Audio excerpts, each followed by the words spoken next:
This podcast is intended for adults only. We do not condone the use of any illegal substances, and anything we consume is for educational purposes only. Because, we should be afraid of a plant that grows from the ground. And, endocannabinoid system is, it's in your body and it produces cannabinoids. I mean, you know what? I'm gonna stop because I'm gonna rant. Just play the music, Mitch.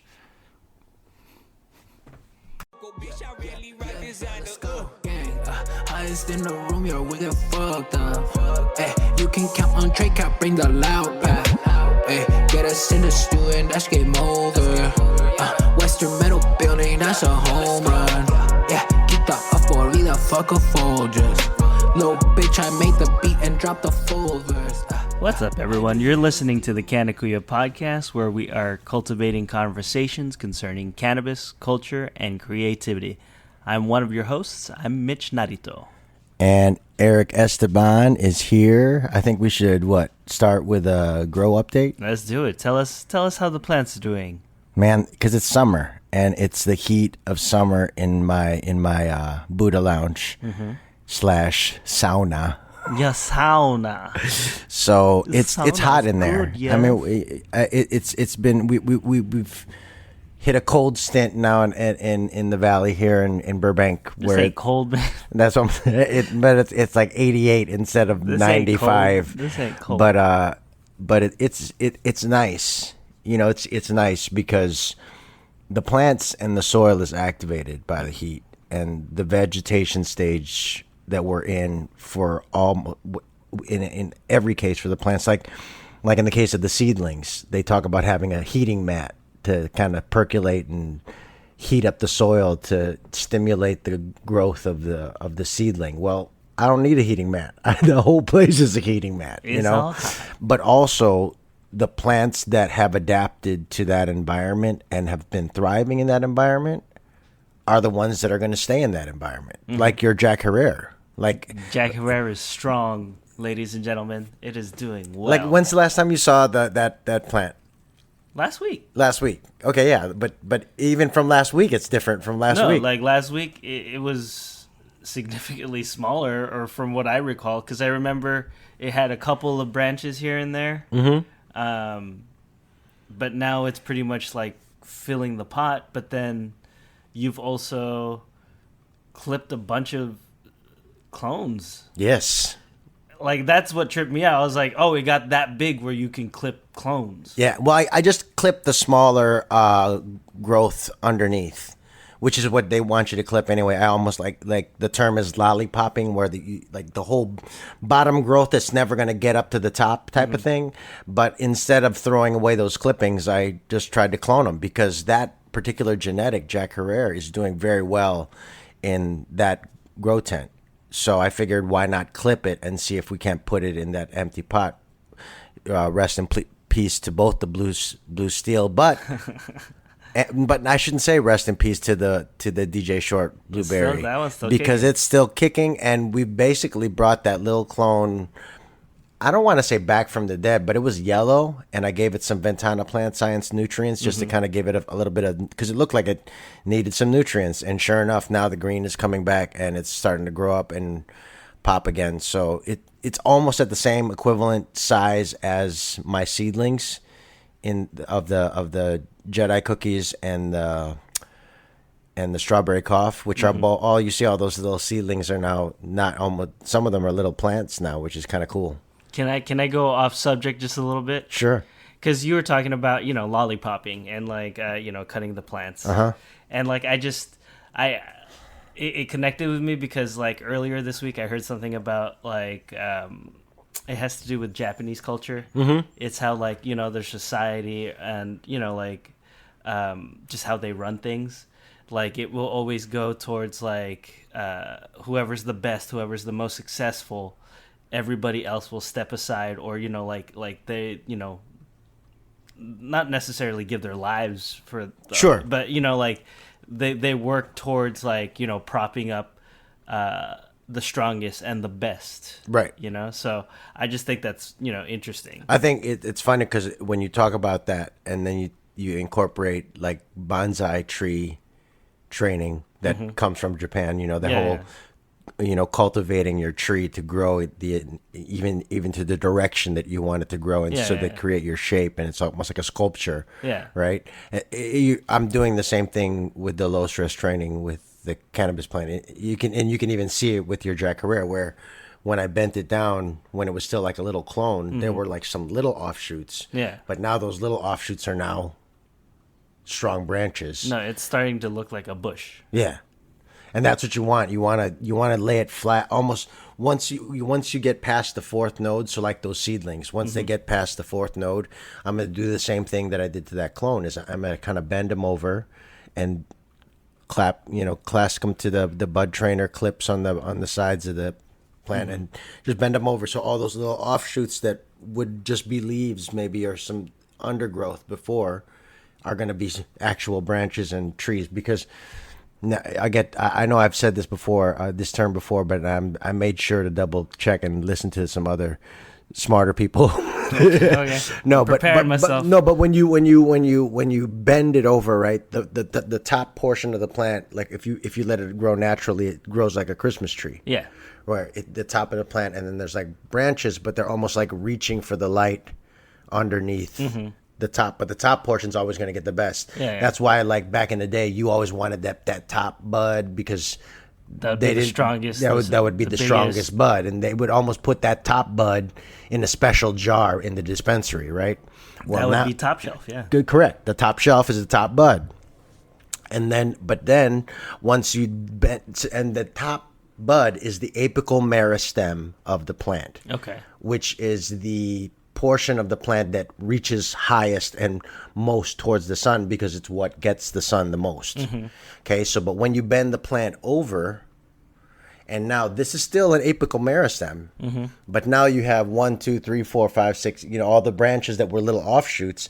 Now those are all reaching to be the apical meristem too. And now you have all these almost different plants from one plant when you bend it over, and you don't have to top it, because I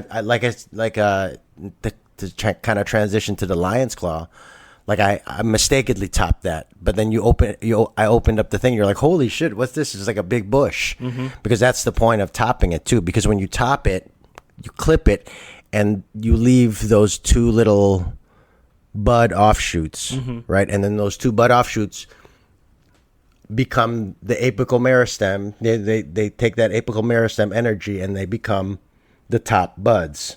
But if you're bending over, so now you've got two instead of one. Yeah, that's why you're just evenly distributing. Exactly.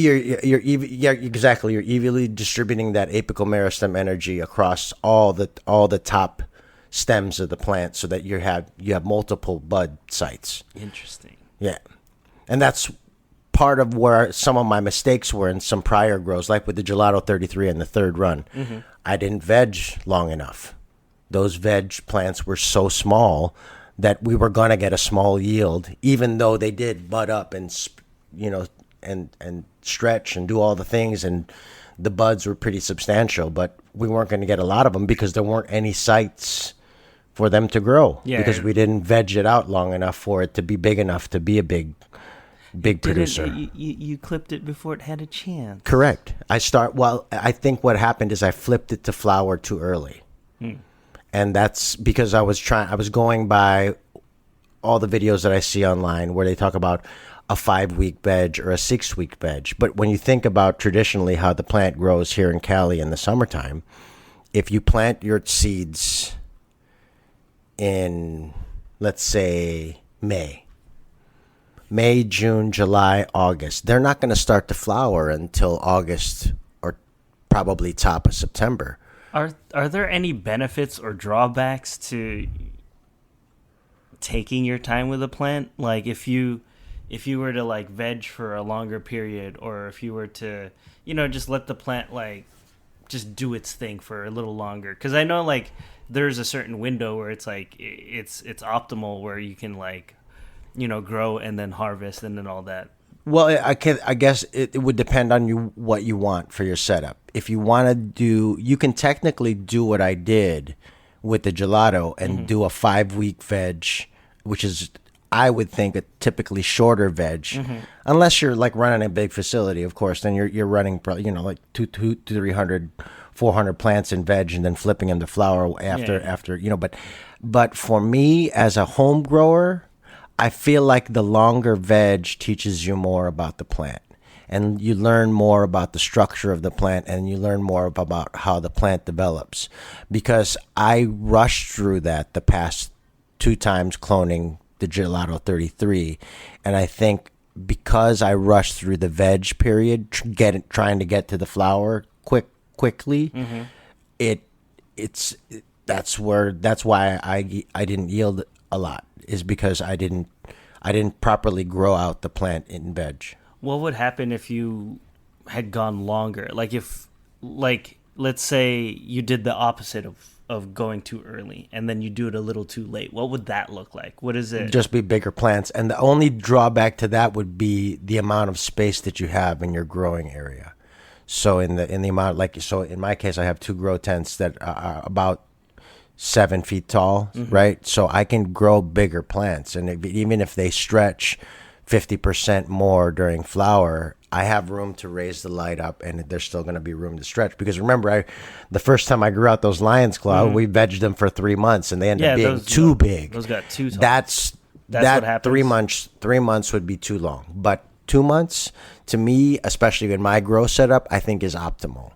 Because what I can end up doing, what I'm planning to do at the end of this month, is clone all of my varieties except for the Lion's Club, because those are autoflowers, and get a clone dome, and then have all those clones, but then, you know, have them root and let them root slowly, and then see the roots coming out of the rooters, and then plant them into, you know, smaller cups and let them root in there slowly. So that's at least a month and a half, right? And then boom, now I can put them into the bigger pots when the roots are coming out of the you know, little 2.5 ounce solo cup, if you will, type pots. Okay. Right, and then now they've got a bigger root base. I can put mycorrhiza on those. I can, you know, enhance those roots with all the things that I can put on there when it's physically in front of me.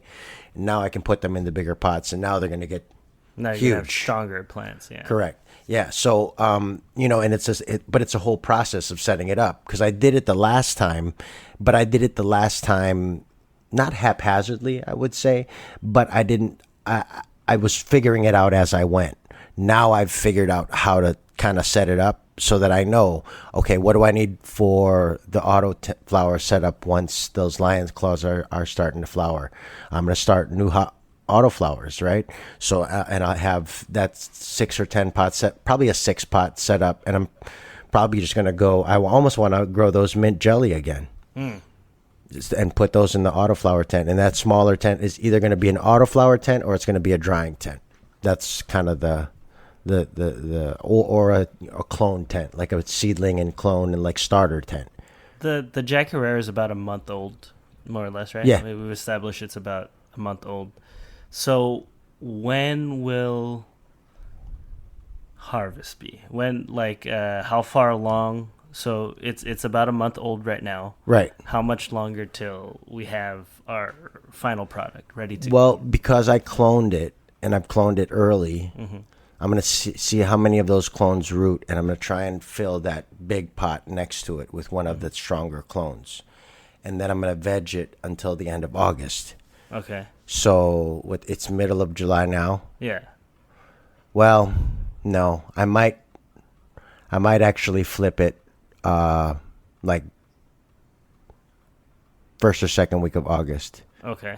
And then got 8 weeks to 9 weeks after that. So probably like October, November? Mid-October. Mid-October. Okay. Yeah, mid-October, early November at the earliest, probably, for that particular one.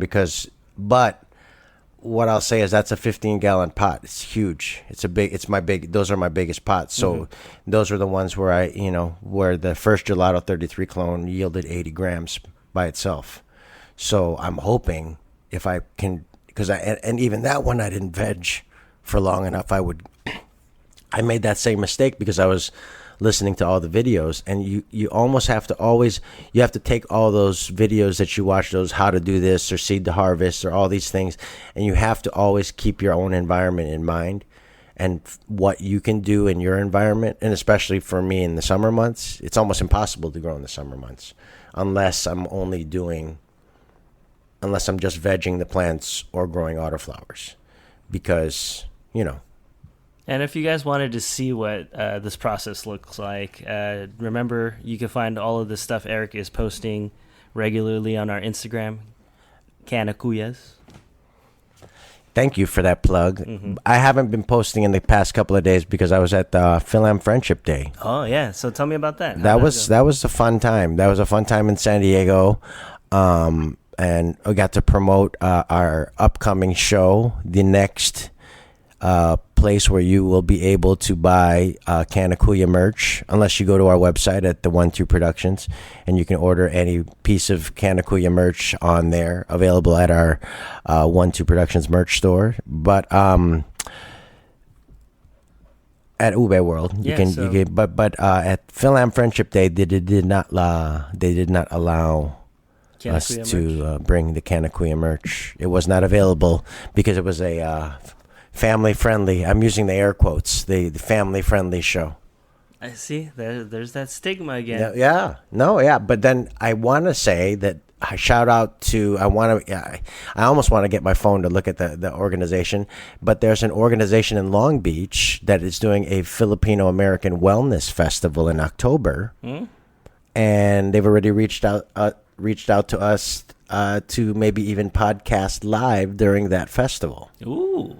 Okay. So, that's still in the works. So that it's better that I probably don't say anybody specific yet, but that's in the works, where they reached out because it's a wellness, and we are talking about, we're cannabis advocates, and I talk about how it's my medicine every day, right? So get in where you fit in. Because that's one of the reasons we have this podcast, because within the Filipino American community, it is still highly criticized, I would say. It's associated with typical criminals, ne'er-do-wells, addict yan. Yeah, mga addict yan. But honestly, if you were to go to a hospital, I guarantee you, a ton of the nurses would be vaping on breaks. I don't know. Well, I'm not gonna out them here on the podcast, but we all know my favorite nurse and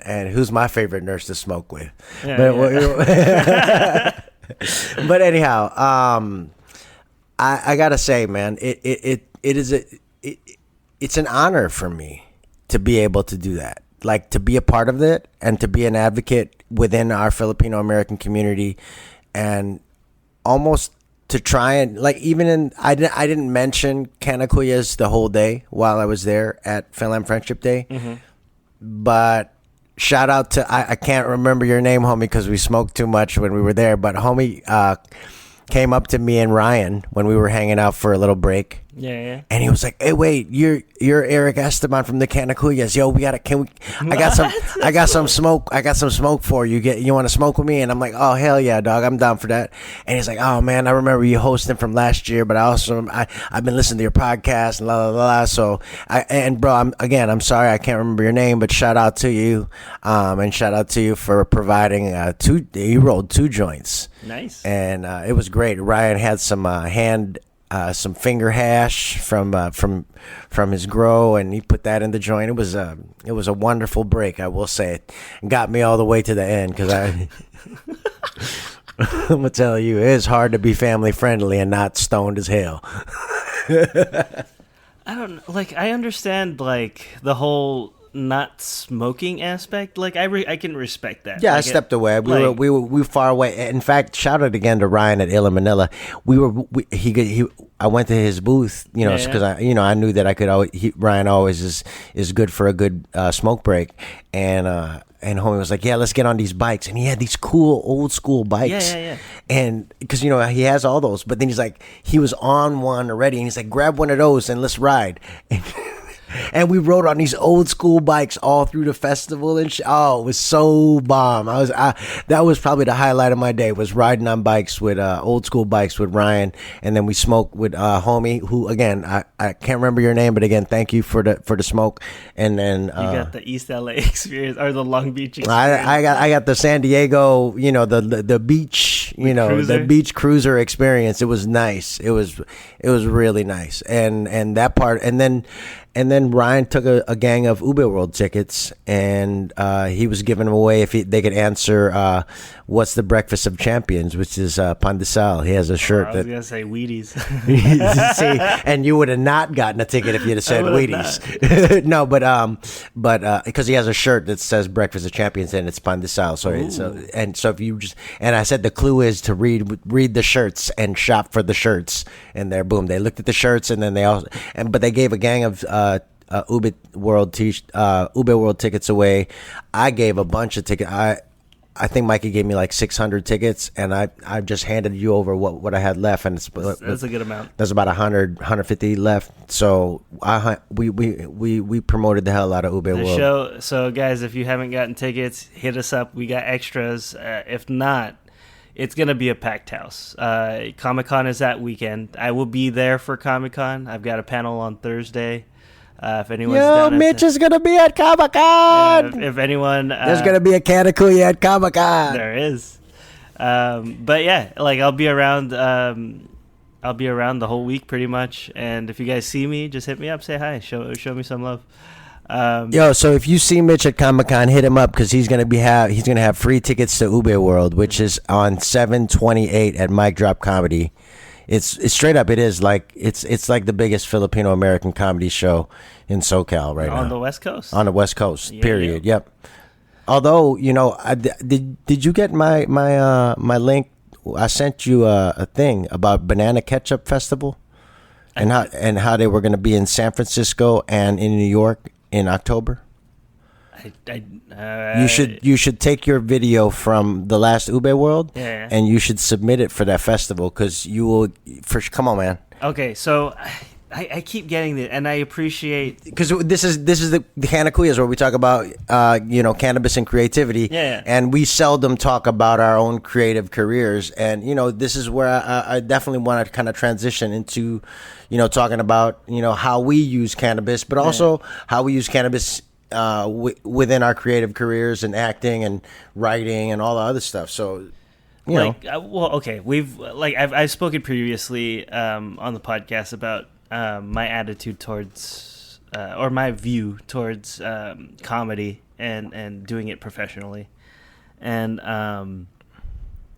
I've never submitted to anything. Like, I don't know how that process works. Like, I have footage now. Like, I guess it's a nice footage. No, too. It's really good footage. It's good footage from Mike. Even got edited with the crowd. It's nice. But I just I don't know.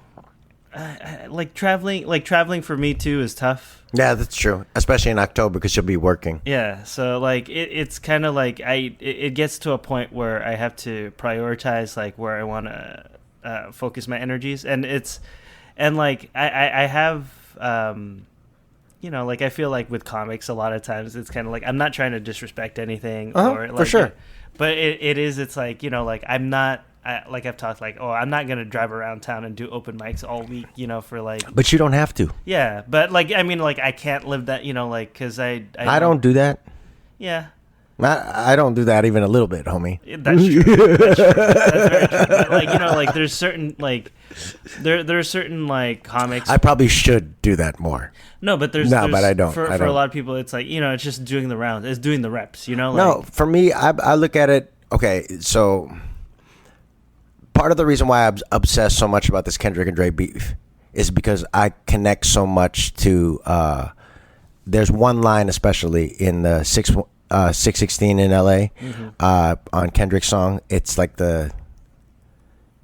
it was right after he dropped Euphoria. It's the one he dropped in the morning at 616 in LA, and I was up with the plants at 616 in LA, right? And I was listening to it right as I opened up Instagram to post some footage of the plants in the morning, and there was Kendrick's post, and there's a line in it that talks about how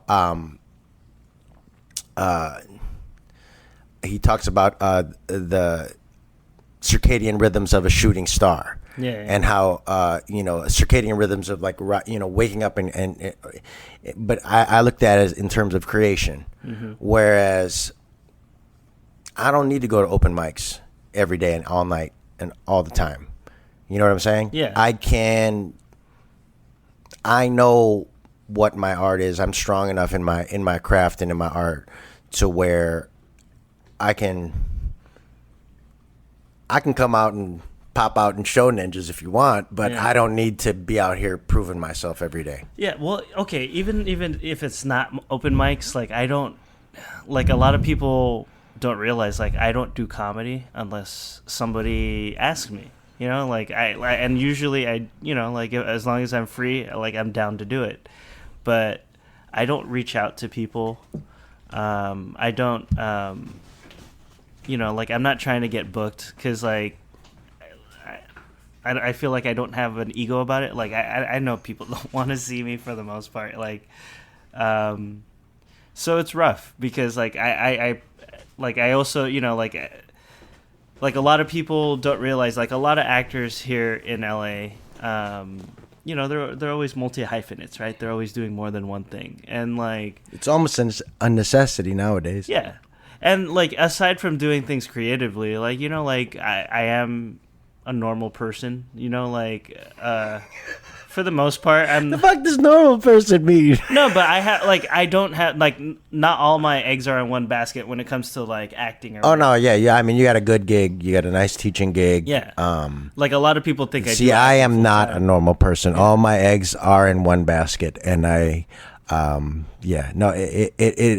is kind of a and I'm about to become a normal. I'm looking for a part-time job. So if there's any dispensaries or anybody out there looking to hire a master grower, no, I'm just kidding. I don't need to be a master grower. I'd be happy getting a job clipping and trimming weed, to be honest. Just because I just need something, you know. It's not seasonal anymore. It's all year round now. It's a hard.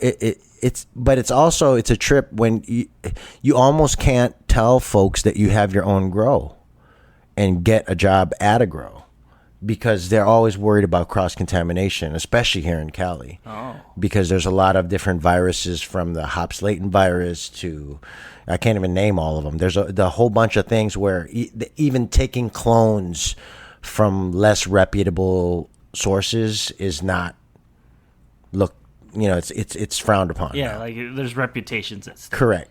So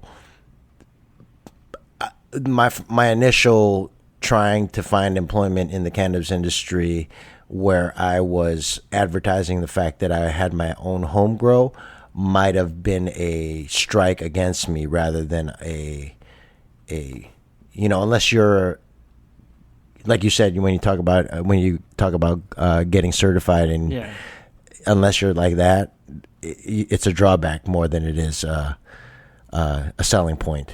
No, okay, so I get a lot of younger talent. You know, they ask me, it's like, hey, you know, like what's some advice you can give me, right? Like, or how do I navigate this industry? And I'm still trying to navigate it myself. I'm not at the point where I want to be in my career. Like, you know, like I feel like, to be honest, homie, I because it's a trip because we're 10 years apart exactly.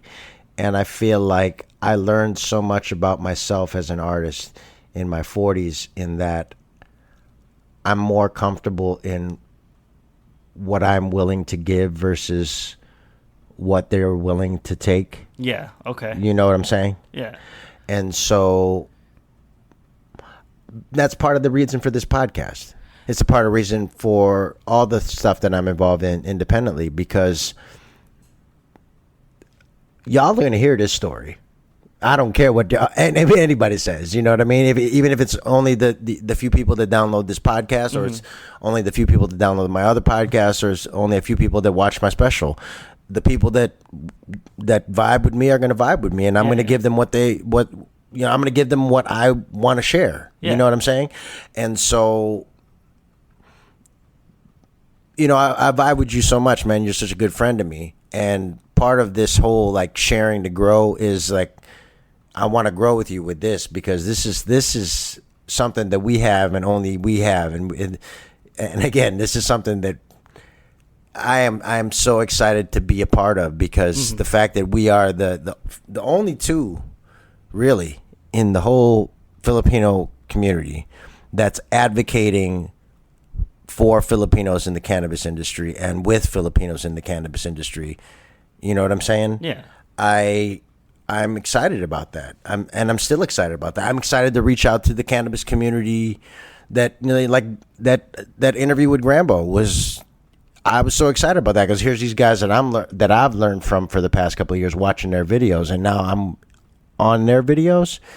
That's Wait, what are we talking about? Because we were talking. I was trying to give some advice. Like, no, but that's, but for me, the advice for me would always be to build your own thing. Oh, okay, there you go. So like build your own thing between whether it's between for us, whether it's being on this podcast and the Canna Kuyas podcast, and then reaching out to the cannabis community, because that's a different audience than our normal audience for our acting community. So, and that's alternative people that are now going to see you in a different light, not only just through the cannabis community, but through your acting. No, I get it. And then like, okay, so sorry. And you know I get off track because I'm always no. I was just trying to tie it all together. Of course. I like just roping it in. That's your job, homie. You're supposed to tie shit together. And sometimes Eric makes it difficult for me. Sometimes my ADD, the cannabis don't help all that much. Yeah, but like, yeah. So what I was gonna say is, like, in terms of you're looking at sustainability. Like, if this is something you really want to do, I highly encourage it. You know, like, go for it. You know, like, you only got one life, right? So, but it's a long, up and down, twisty, windy road. Yes, and be prepared for all those twists and ups and downs. That's really all I would say. I would say, like, also, like, because of those ups and downs, like, you have to have something outside of you know, your creative stuff, you know, outside of, or like, you can have other creative stuff, but outside of acting, or in your case, in our cases, to comedy, like, you have to see. And that's where we can tie it back to the podcast and cannabis and growing and the grow update, because if I didn't, cannabis was my other thing.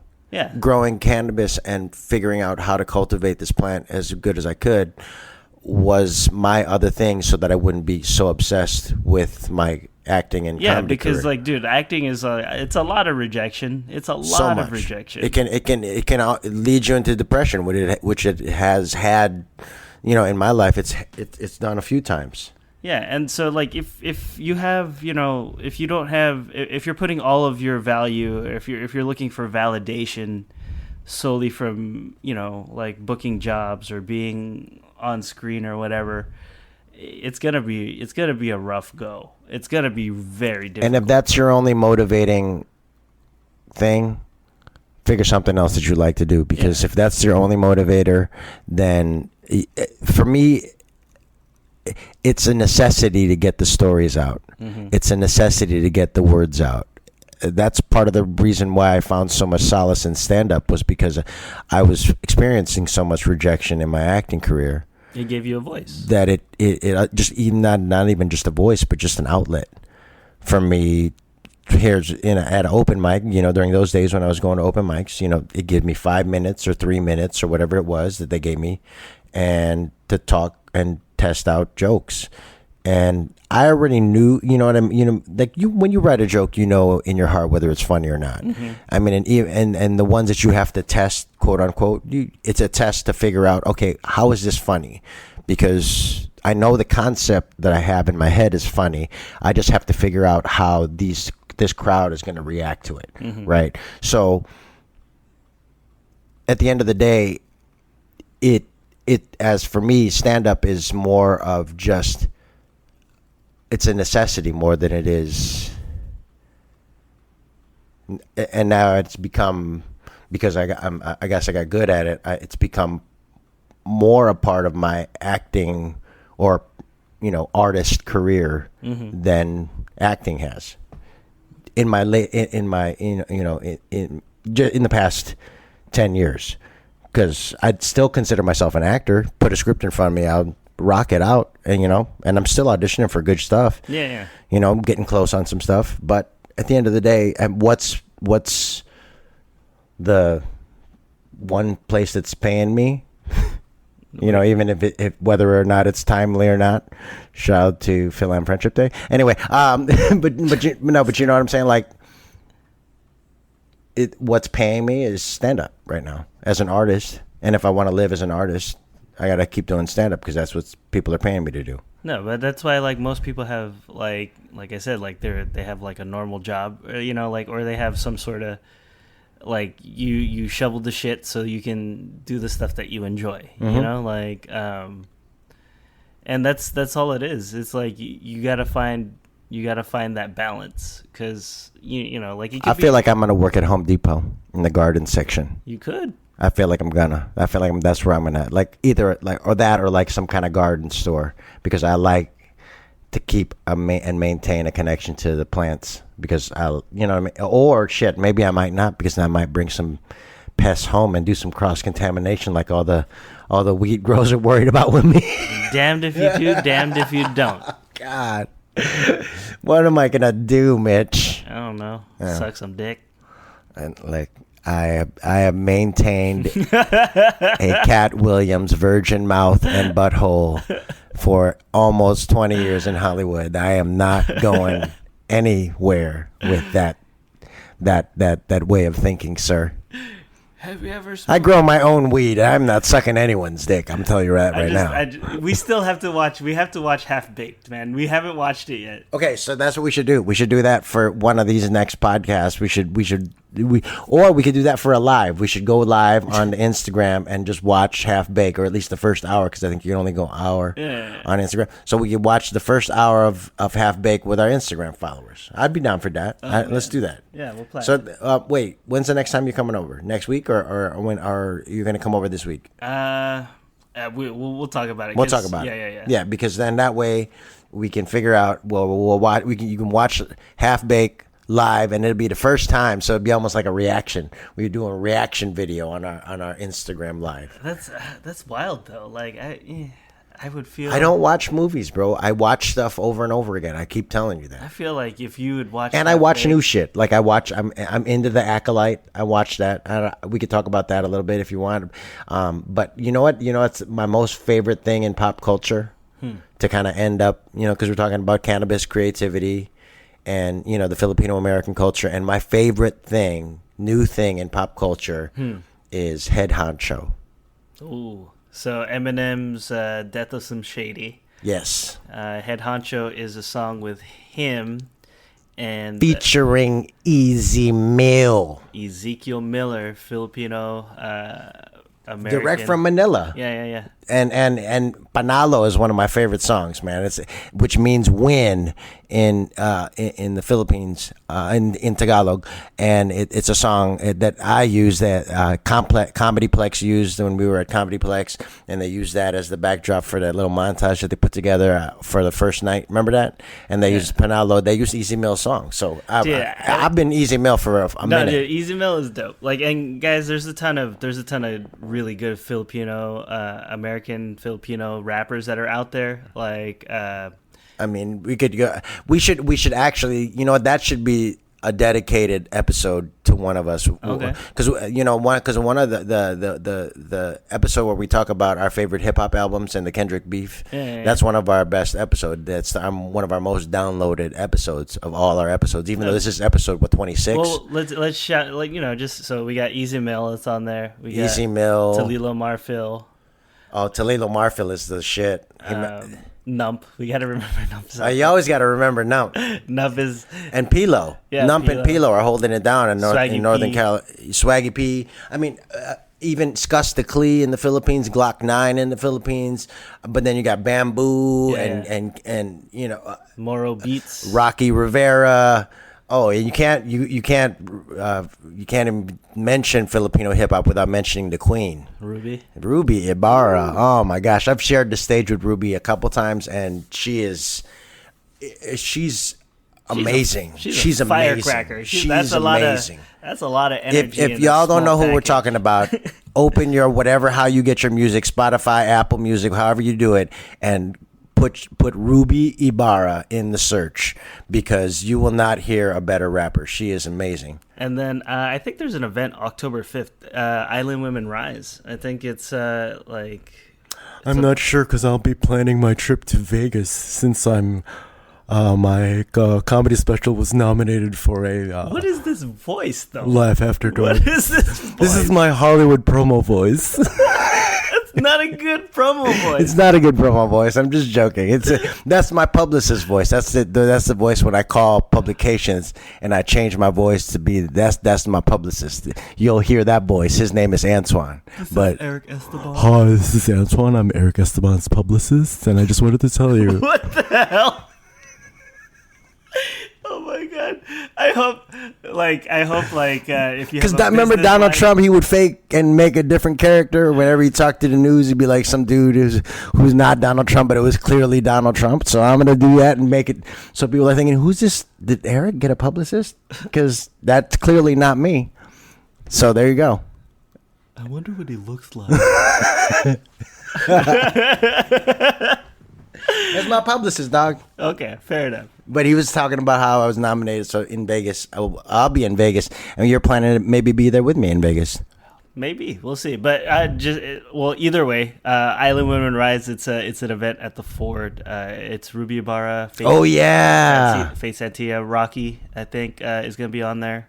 But yeah, it's gonna be all the island performance women. of us, Island Woman Rise, or when they perform that shit, it's gonna bring down the house at the Ford. That is gonna be awesome. So guys, go support that. Definitely get your tickets now, because I'm sure it's gonna sell. The Ford is only like 2,000, 3,000 people, so that's gonna sell out pretty quick. But I guess I might be figuring out a Vegas trip with you. No, but hey, man, it's all good. For me, October is Filipino American History Month. So for me, as many gigs and as many things as I can do during that month, that's like, I don't want to say money month, but it's at least my month where, it's been the most. It's just been the most progress during October. That's good. Yeah. I've always made it a point to make a little bit of Filipino American history during Filipino American History Month. And so it's always been pretty fun to do, because, I've always gone back to Chicago or been somewhere, and now like with this, and to be in Vegas, and then if you're there and we can do some Canna Kuyas stuff with some dispensaries or whatever, or maybe even Muffin, shout out to Muffin in Vegas.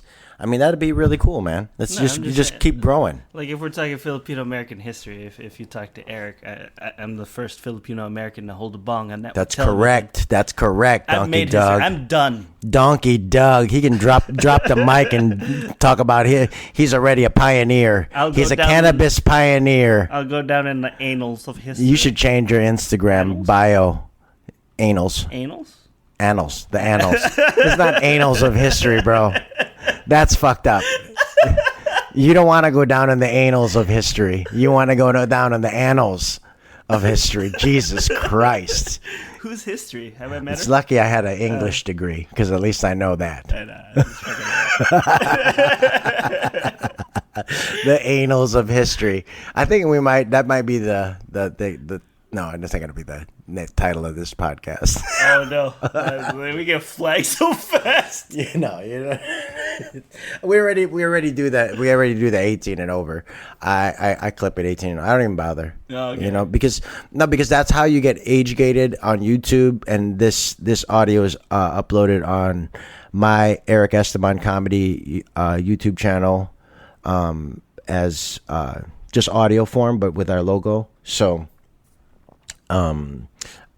I just put it as 18 and over all the time, just so that we don't get any static. That's good. I mean, it may lessen our views, or not put us in the algorithm, but we have our viewers, we have our people. I think it's over 100 cities we've been downloaded, and or is it cities? I don't know. You're the one that's. I'm trying to tracking the no. Hold on. Let me see, because I want to shout out some of the. Hold on. Okay. While he does that, guys, I just want to remind you, if you aren't, follow us on our Instagram, Canna Kuyas, CannakUyas, Canna Kuyas. And if you haven't already, leave a review, like, subscribe, follow us on Spotify, and follow us on or Apple Podcasts, which are however you get your podcasts, and write us a review. Yeah. But I'm about to share something with you. Okay, do it. So the stats in the last 14, we had 14 downloads in the past couple of days, so that's not bad. But we are in 9 different countries and 110 different cities. Shout out to Oakland, which is a new city, Concord, California, Huntington Beach, Norfolk, Virginia. What? Nationwide, baby. Get it. But yeah, so I think it's really cool. Like, most of you are primarily getting it on either Apple Podcast or Overcast. We have a few downloads from Spotify this week, but primarily Apple Podcasts and Overcast. What's it say there? It says countries. What? Top countries are the United States and newly recreational and legalized Germany. What? Yeah, Germany? we're in Germany. Yeah. Hello, my Germans. That's just the last 5 episodes. But our best episode is our first episode. But yeah, if you want, go back to listen to episode 1 and catch up. And we're right here. So we're only at episode 26. So you're still at the beginnings, and it's season 1 of the Canna Kuyas. So, go back, listen to all of our podcasts. And I'm going to start to line up some of these grow update podcasts and these Canna Kuya grow episodes where I interview experienced cannabis growers, and they give you tips on how to set up your own grow and set up your own home grow, and their tips and cultivating tips. I'm going to start doing that. As we start to flip into flower, I will probably start to need some more advice from these guys. So I will definitely start lining up some interviews with everybody. And that's going to be the rest of the summer. But also, we got Ube World coming up. Hit us up on Canna Kuyas on Instagram. Hit us up on a DM. Hit us up with a DM with a screenshot of your review, and we will send you a Canna Kuya t-shirt of your choosing. Man, we've talked a lot. We did a grow update today. We talked about a little bit about our acting careers, and they know a little bit more about us, their hosts, the Canna Kuyas. And now, so you a little bit more about me, Eric Esteban. And I'm Mitch Narito. And just before we sign off, like Eric was saying, Ube World at Mic Drop Comedy Club, Sunday, July 28th. Showtime's at 8:30. Doors open at 7:30. It is a 21 and over event. Address is 8878 Claremont Mesa Boulevard, San Diego, California, 92123. If you guys need any more info, check out micdropcomedy.com. Or follow them at Mic Drop Comedy San Diego, one word, on Instagram, and all the info will be there too. They'll have a link to all the ticket link to get tickets. Shout out to you, man. I just wanted to shout out that we're on episode 26. We've passed the quarter century episodes. We're halfway to 50. Can I challenge you to something since What? we're at 26? Yeah, sure. I challenge you to I understand the need for shout outs, but try to figure out varying ways to say shout out. Shout out. Okay. You know what I mean? You get what I'm saying? Yeah. I can't think of another way. That's why I challenge you for next time to, because it's Why do I say shout out all the time? You do. You do. Good. Well, then that's my phrase. I'm gonna get a T-shirt that says shout out. I guess. It sounds like you're just an old Filipino. That's correct. I am. You shout out there. Hey, guess You're what? being too loud. Hey, guess Shout what? out. Guess what? I am an old Filipino. I'm 50 years old, and I'm officially an old Filipino tito that likes to garden and walk around in his garden with his chanelas on. So yes, I am old. Shout out to me. I'm fucking old. Okay, fair enough. All right, everyone. You've been. I grew up with Arsenio Hall. I'm gonna say shout out to the day that I die. Yeah, at least you're not. I spoke too soon. I was trying not to. Okay, all right. You've been listening to the Canna Kuyas podcast, where we are cultivating conversations concerning cannabis culture and creativity. I'm Mitch Narito. I'm Eric Esteban. And to all the Canna Kuyas and marijuana artists out there, stay lifted. Stay elevated. Peace, y'all. Take it easy, everybody. Yeah, I got my hoodie on, now peep the chest as human catalyst. Downtown Chula Vista, on 3rd Ave where I go cop some shit. Fuck a thief, so fuck zoomies, yeah, they whack ass jacket shit. Yeah, I move too swift, so I strike in silence. Fuck the violence, man, check my mileage, cause I got driving. First two, I drove 6 states, never thought I'd be there right by my side, man. What a time it is to be alive. See, I'm charged up, feeling energized, build an enterprise, move supersize. Y'all let shit like a side of fries. Whoa, false guys who you idolize, yeah, go against us, I would not advise. We the highest in the room, just look up once and you can find us. Our song should have more plays, but we too though, they rewind us. All my targets lined up, every day my girl get fined up. All my clothes is local, bitch, I really rock designer. Gang, highest in the room, yo, we get fucked up. You can count on Trey Cap, bring the loud pack. Get us in the stew and that's game over. Western Metal Building, that's a home run. Yeah, keep the up or leave the fuck a Folgers. Little bitch, I made the beat and dropped the full verse. I just hit a steelo, I got dripped up. Package born and raised, bitch, I got dripped up. Y no se compara. Yo estoy con mi pana, se llama Trega, fumando ganja. Estamos con Cali, fumando en Cali, yo sé que traen ganas. Ella me dice, papi, que terminamos la cama. Highest in the room, yeah, we get fucked up. You can count on Trey Cap, bring the loud pack. Get us in the stew and that's game over. Western Metal Building, that's a home run. Yeah, we got hits like Tatis and Machado. Man, we know you're not a leader, cause all our moves you just follow, packing big bowls. You know we just scooped up that gelato, cause I smoke killer. My shirt iller, yo, ask our dealer, we the highest in the room. Just look up once and you can find us. Our song should have more plays, but we too though, they rewind us. All my targets lined up, every day my girl get fined up. All my clothes is local, bitch, I rarely rock designer.